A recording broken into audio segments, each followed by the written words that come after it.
So this is just a little test video to talk about frames. Now normally the kind of frame I use is one of these big floor standing frames.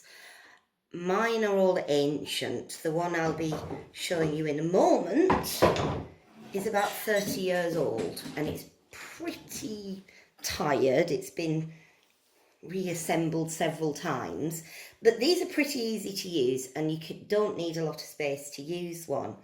As you can see, all you have to do with this is just whip stitch to these cords either side and then secure the edges.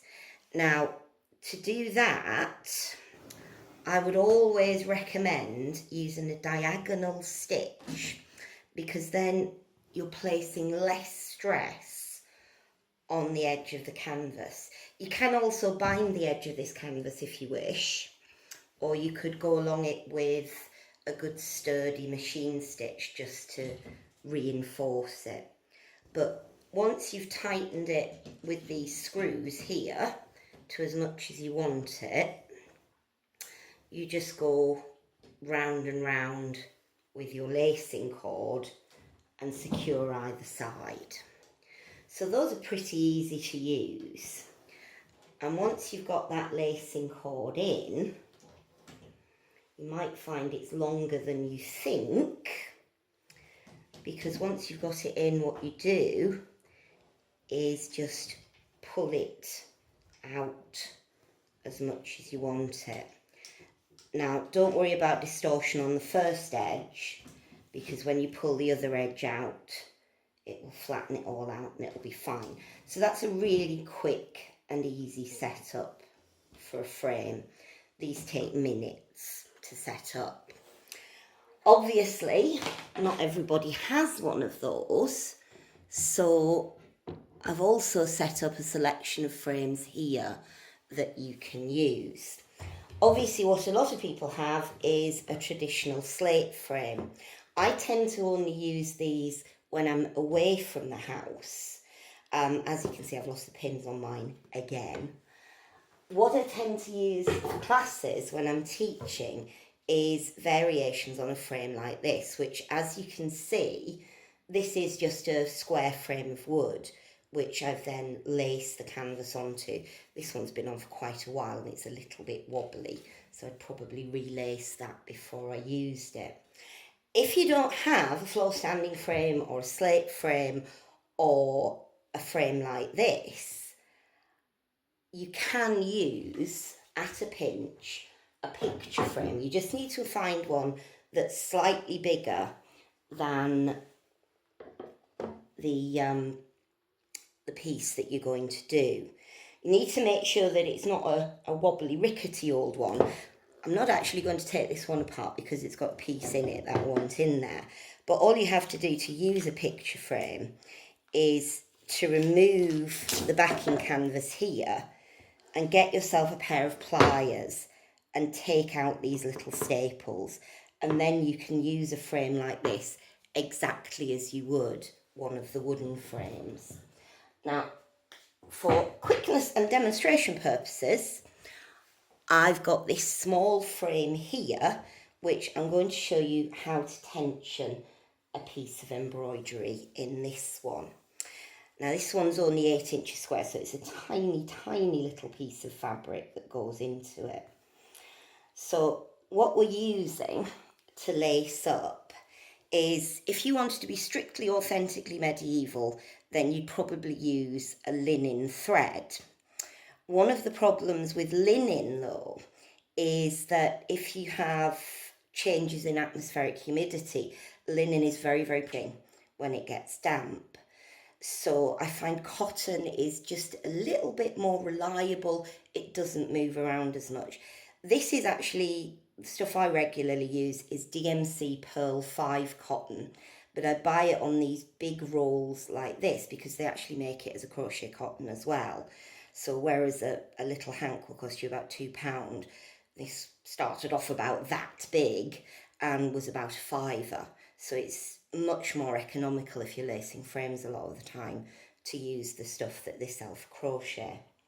Now I've got a double thread of this and you need much, much longer thread than you think you need. So I've doubled the thread and I've put a knot in the end, and I'm just going to go through that knot. And then the important thing is to stop it from sliding around. I'm going round that corner and pulling it in tight, and then I'm going around the next corner, and I'm going to work my way down this side of the frame. Now you need your stitches about 2.5 centimetres, about an inch apart. They don't need to be, you know, really, really close packed tight together, because otherwise you'll find that you're using just absolutely miles of thread. Sorry, this is tangling because it's a thread that I'm reusing from a bigger frame. You don't need absolutely miles and miles of thread as long as you space them out nice and evenly. Now, when I get down to this end, I'm going to go through again and I'm going to tie that off. But before I knot or tie that off, I'm going to go over this and pull this side as close as I possibly can to that wooden frame. So I'm giving myself as much play as I can possibly get when I come to this side by getting this side as close as I can. And what I'm also going to do is, before I knock that off, I'm going to take that round the other side as well. Now you can see that with this canvas, because it is a very, very fine Rami canvas, the one on the standing frame is the one that we'll be using for the lathe and couchwork course. This is the canvas that's in the kits for the Opus Anglicanum course. And it's much, much finer. It's about an 80 count Rami fabric. And I have gone round the outside of that with the sewing machine just to give that a good sharp edge. So what I'm going to do is, once I've done that edge, I'm going to go over to the other side and start again. Now, because we're already quite close to that edge, I'm going to start on this same edge here, because what's liable to happen is if I start on that corner and I pull it tight over there, I'm going to distort the canvas. So while I'm lacing, I'm trying to keep that canvas as square and as tight as possible. Now, with the lathe work, it's more important to keep the canvas nice than it is with the Opus Anglicanum, because a lot of the time in the Opus Anglicanum, what you're going to be doing is discarding most of this canvas when you get to the end of the work anyway. Because if I wanted to cut that little face out as a slip and mount it, then pretty much anything 5mm outside of this is just going to get cut off and go in the bin. So working on a piece like this, I wouldn't particularly worry about getting the background canvas dirty or putting a protective cloth over it. Same really if you're planning on covering the whole of the background with underside couching, because you're going to cover the canvas anyway. And really, most of us, we keep our hands fairly clean.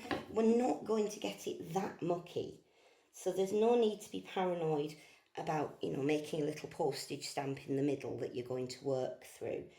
Just leave the canvas as it is. If the outside gets a bit grubby, nobody's going to come round and slap you on the wrists. So I've got that laced, and you can see how tight I'm pulling this. Now, with the Opus Anglicanum, the first step, if you want to, you can work without using any frame at all. You can just do it in hand. But to be honest, the experience has taught me that although I can do a perfectly good job working the first stage, the split stitch, in hand, the results are better when you put your canvas under tension. Now, you can see that that's pulling a little bit there. We're not going to worry about that because we haven't evened out this side yet. So I'm still on the same thread at this point. I haven't cut it off at the end like I did with that one. So I've put a knot in that, three stitches rather than a knot, so that this is now secure and that's not going to move. So I'm going to do the same thing, working up the side here, and then retensioning it.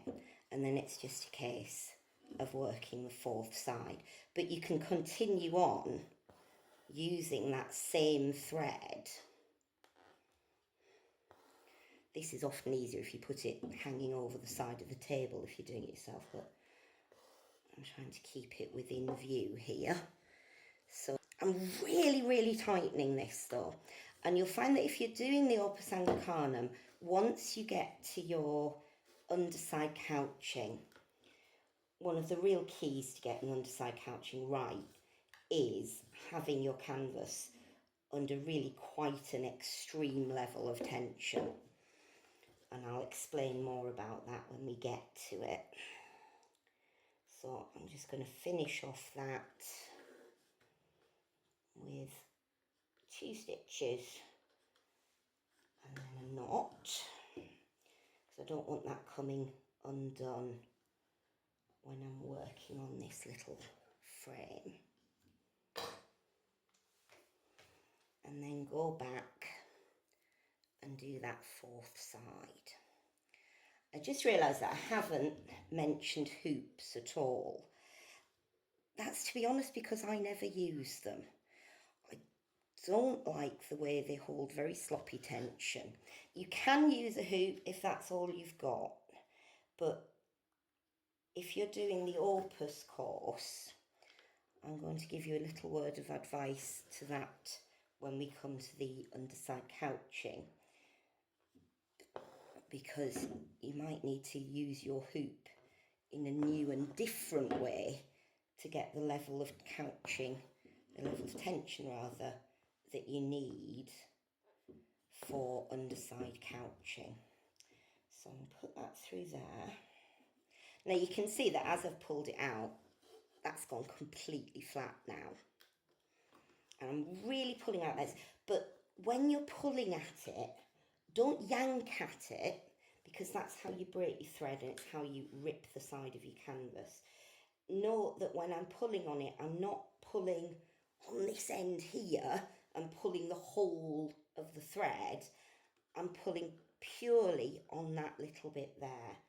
Now, if you do happen to break your thread, you can either start again or you can just put a little knot in it. When you get to this point, that finishing point, it can get very difficult to get your final knot in because they're right into the corners there. So this canvas is now quite secure in there, and you can see that when I'm pressing on it, there's very little give in that at all. And one of the reasons I like this Rami canvas that I've sent out with the kits is it can take that kind of punishment, and it's still a very fine weave because the threads we're going to be using are very fine as well. And this is the same principle whether you're doing this with a wool or a linen canvas for the laid and couched work, or if you're doing it for the Opus Anglicanum. So that's very well laced onto there, and there really is, if I press it with the back of the scissors, you can see there's very little give in that. And that's really what we want, because with either of the techniques that we're doing for these online classes, tension will really improve your work. So that was my little test video about how to lace up a simple frame. I'm hoping that we'll have the first video and the handout for the Opus class next Wednesday, and the laid and couch work the week after that, and then continuing to alternate the two. The only thing I have to give a caveat is that I hear there's a nasty little bug around, and if I get that, I might need to take a week off. But if I do that, I'll get Gareth to put an announcement on my blog for me. So get lacing your frames if you've got your kits in ready, and I'll see you soon.